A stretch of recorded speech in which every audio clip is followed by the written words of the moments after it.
Hello again, Honky Tonks. I put a poll out on my channel earlier, obviously this was last night, regarding my near constant videos on GB News, because GB News is trending heavily, so I thought I'd take advantage on that and make videos about them. They had loads of views, helped my channel a lot, and that's what you do when you're a creator. Can you blame me? Any YouTuber, political YouTuber worth their salt would be making videos about what's trending. Anyway, that's by the by. 54% of you so far have said, just do your own thing. It's your channel, do what you want, we'll still watch. And I appreciate that. But also, 19% have said, ease off GB News. And I respect that as well, I really do.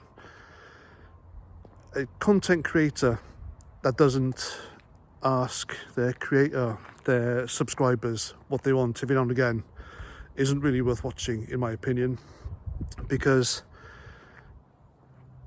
in my view I think they only do videos and create stuff for themselves rather than for their viewers and subscribers, if that makes sense. I like to make videos, but I like you to watch them as well. I like the fact that you like them and you engage with me and I engage back. So it's a win-win scenario. Now I'm breathing heavily because I've had a heavy dinner as well as I'm pleasantly plump, so there we go. Anyway, that's how honest I am. So, compromise, I'm going to make a video, but it's going to be defending GB News. How's about that there then? I'm going to be defending GB News because I think GB News has been treated unfairly by the Ofcomunists. Now, Ofcom put out a statement recently saying it has put GB News on notice because they employed members of Parliament to read out the news, and because they're members of Parliament, they put a biased slant on it, which is fair enough. They've got their own talk shows on there as well. But here's the thing. Why have the Ofcommunists, and they are communists by the way, Ofcom is a weaponised organisation full of Marxist left-wing bigotry that's being used by the woke establishment to curtail and bring down organisations and people that they don't like, Russell Brand being another one. And they put GB News on notice, but they haven't taken any action, which is weird. All this investigation, I mean, GB News is being kind of harassed by the woke establishment, left, right and centre on a daily basis. They're getting reported every day for some reason. Ofcom investigate, they found 5 programmes with these MPs giving their biased slants on news, and they've taken no action, which is really weird, isn't it? But in a way, it's kind of like another nail in the coffin of GB News, and it'll just send it behind a paywall, a streaming paywall in the end. I think that's the fate of GB News. Anyway, my problem is this. Why haven't the Ofcommunists, why haven't they investigated LBC? LBC have MPs on. David Lammy, Angela Rayner's been on there, a few others. They have MPs on nearly every morning with Nick Ferrari, Cole Clegg, Nick Clegg, remember that one? Cole Keir Starmer, that's another one. Jacob Rees-Mogg was on there. Nigel Farage was on there when he was a politician. And Ofcom don't touch them for their biasness. Now, if ever there was a news channel in Britain that was biased, sickeningly biased, it's LBC.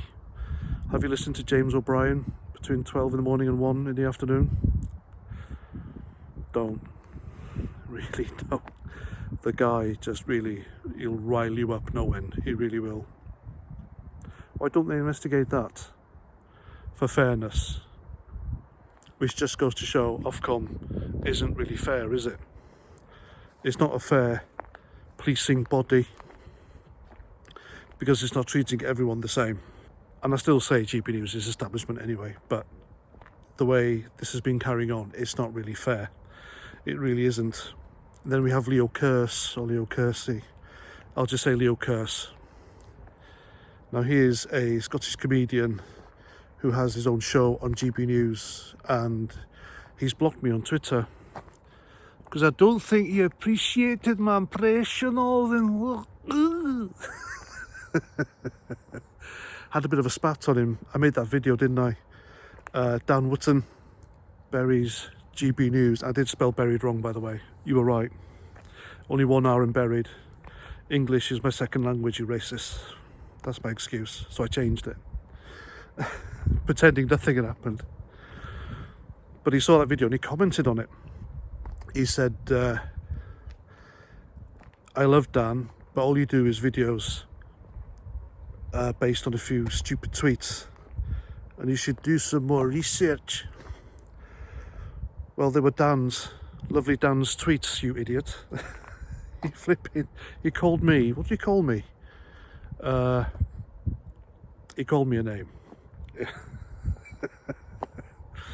And that was that. And so I replied in kind, because he made that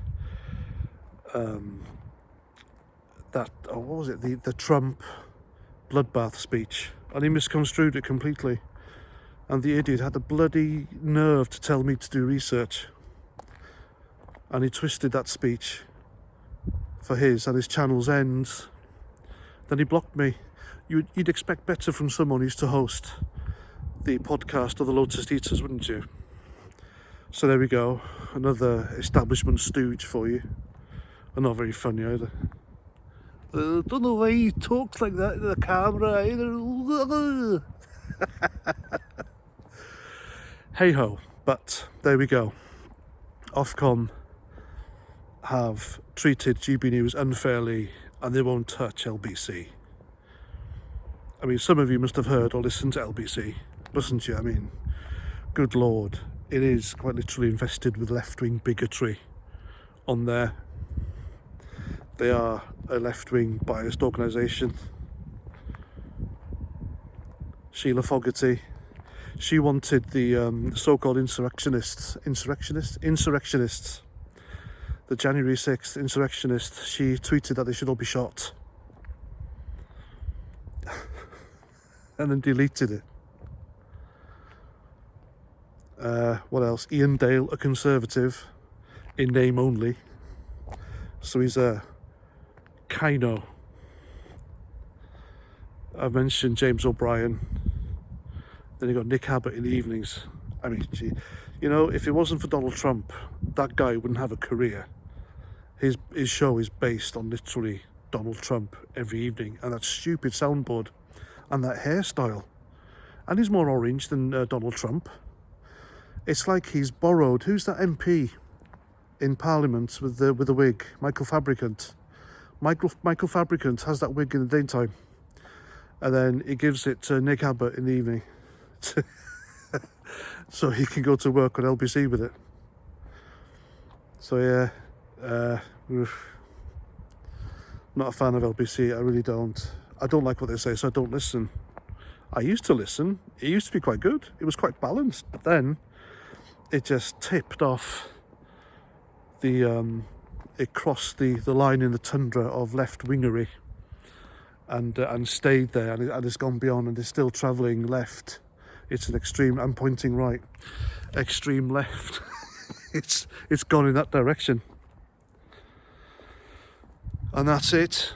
That's the tale of the tape, ladies and gentlemen. I defended GB News. I'll look for something else to do a video on later on for balance. I understand what you guys mean. You're making videos on the same subject, but I like to kind of go onto a subject with different angles, if you know what I mean. Hence my Alex Belfield collection. If something's trending, make videos on it. That's what I say if you're a creator. That's my tip. Get your subs, likes, views. People like an opinion on stuff. They really do. That's what I found.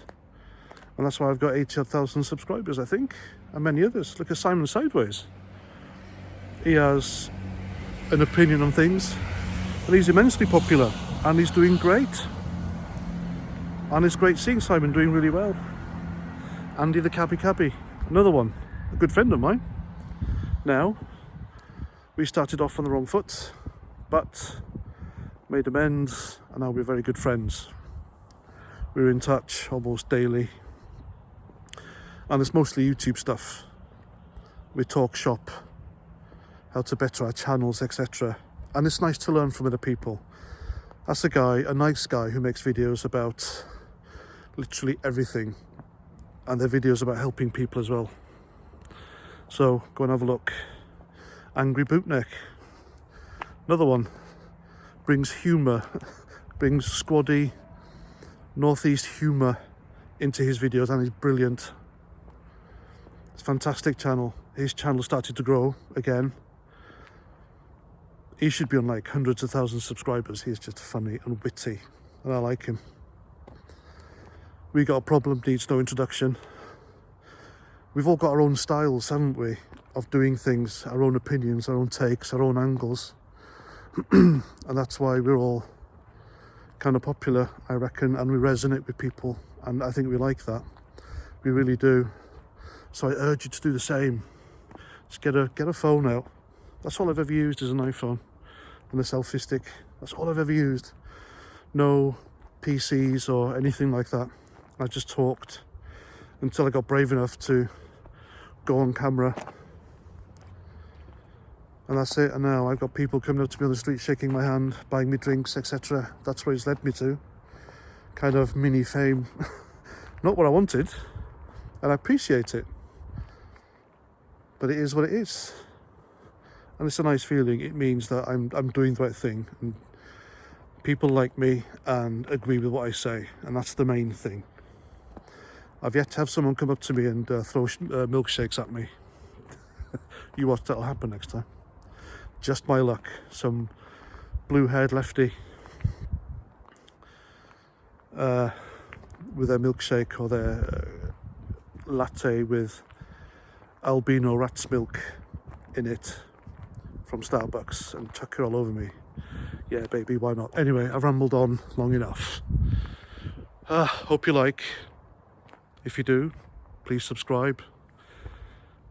Give it a like, share everywhere. Talking about sharing, I thought Dan Wootton had shared my video on his channel on YouTube. It wasn't him, was it? It was someone who's been nicking his videos and whacking him on his channel. At least he gave me credit, whoever this guy is, or woman. He thanked me for my video. Oh dear. Which is more than other people do when they nick my videos, so thank you very much. Yeah, anyway, right, I'm off. Thanks for watching. I'm past 49, and until the next time, Roger Trout.